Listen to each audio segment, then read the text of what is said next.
Zuma het sy toespraak begin deur almal te bedank vir hulle steun in die onlangse plaaslike regeringsverkiesing.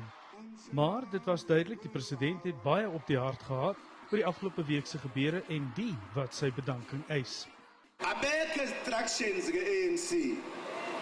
Noma ngabe ukuyiphi into eyenziwa i-ANC abekho.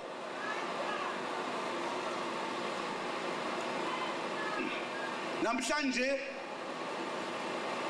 bagqugquzela imhlangano ngaphandle kwezakhiwo ze-ANC. Bathi bona babaluleke kakhulu ukudlula laba base-instruction. Kufuneka ukuthi i-ANC izwe ngabo. Indlela abayenza ngayo alikhomba uphawu ukuthi bayazi ngokuphelele i-ANC.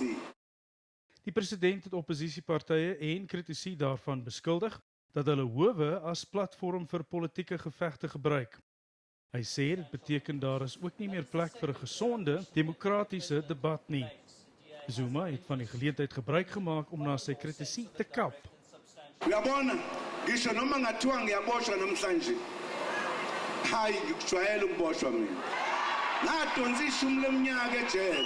Angeke ungesabise ngejele. Angilesabi. Ngiphuma khona lapho. Die ANC-president het ook woorde gehad vir voormalige president Thabo Mbeki oor diese onlangse oop brief waarin hy Zuma smeek om na die veterane te luister en eerder te bedank. Awukayitholi wena incwadi. Incwadi siya-analyzwa le kude. Yakho le ncwadi.